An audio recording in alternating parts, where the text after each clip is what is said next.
L'Union des populations du Cameroun célèbre la mémoire héroïque de ses martyrs et plus particulièrement les 65 ans de consécration de Ruben Oumniobé, qui est une figure historique du nationalisme camerounais. Nous en parlons à Politics en ayant à l'esprit le décès de l'épouse de Oumniobé, Ngonjok Yebga Marie, décès survenu le 13 septembre 2023. Elle s'est éteinte comme son mari en 13 septembre à 65 ans d'intervalle. Il faut dire que l'UPC indique que c'est une héroïne qui s'en est allée. Malheureusement, les jeunes générations ne l'ont pas connue et puisque nous sommes avec vous, monsieur le secrétaire général de l'UPC, qu'est-ce qu'on peut en dire? Je voudrais, au nom de l'Union des populations du Cameroun, rendre un vibrant hommage à cette héroïne qu'a été et que restera toujours Madame Oumniobé Marie, née Ngonjok Yebga.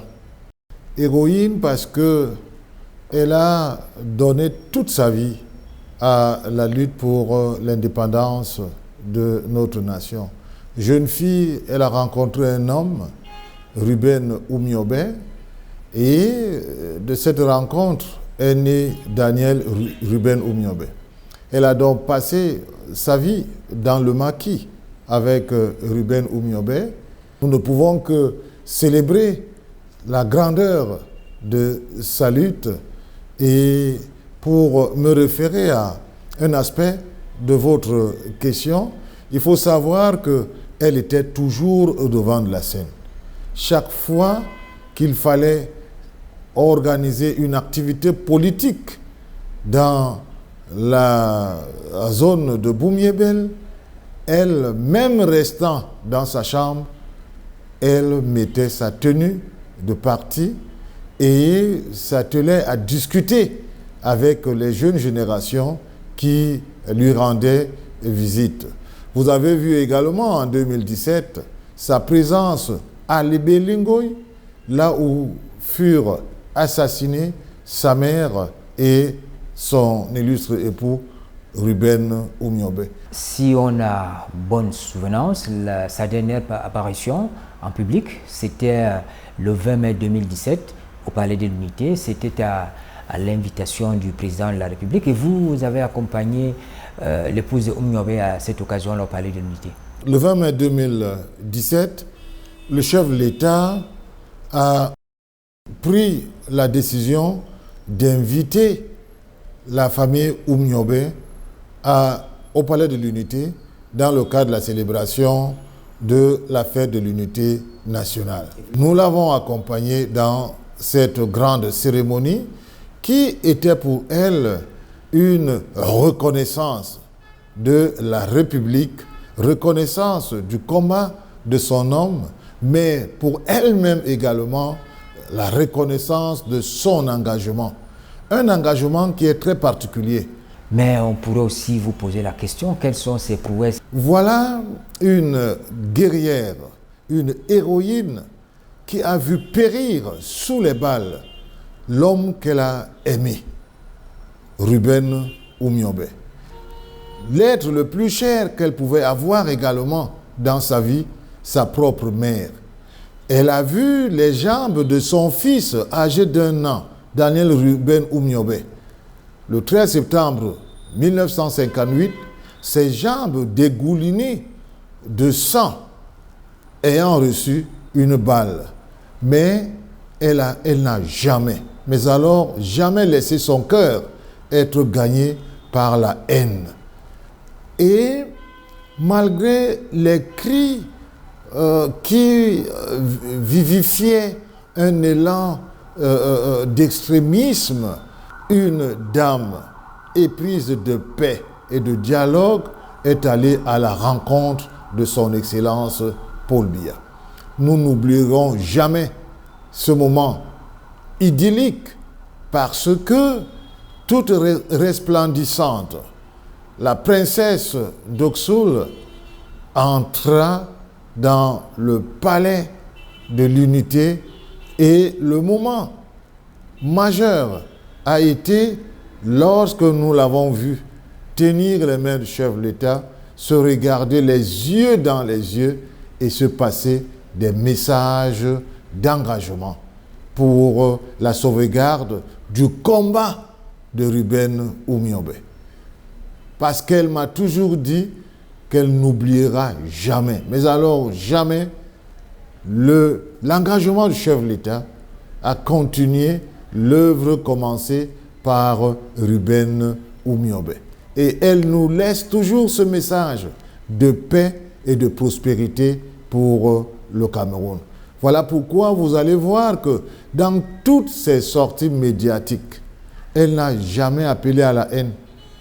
Elle a toujours été contre la guerre dans ce pays et elle invitait toujours les Camerounais à rentrer dans une symphonie républicaine pour soutenir les institutions et chercher, en fin de compte, ce que Ruben Oumyobé avait laissé comme idéal après sa mort, à savoir œuvrer pour le développement du Cameroun.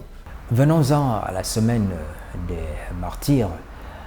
Qu'est-ce qui a été fait cette année en dehors du traditionnel recueillement sur la tombe de Oumyobé? Est-ce qu'il y a eu d'autres activités? Nous avons organisé la commémoration du 65e anniversaire de la disparition de Oumyobé dans une perspective de célébration des familles des martyrs. Parce qu'on l'oublie souvent, lorsqu'un leader s'engage, il sacrifie son devoir familial et les familles sont parfois meurtries. Nous avons donc lancé un message cette année en invitant non seulement que la commémoration soit au niveau des sites où les martyrs ont versé de leur sang ou alors où les martyrs ont été enterrés, particulièrement sur la tombe à Iseka, mais également rendre visite aux familles des martyrs pour qu'elles ne se sentent pas isolées et qu'elles reçoivent la reconnaissance de notre nation. Se rappeler du parcours historique de Ruben Oumyobé, c'est un devoir de mémoire. Mais 65 ans après, est-ce que le souvenir est encore vivace? Le souvenir est ce d'autant plus vivace que parfois nous sommes même d'ailleurs étonnés.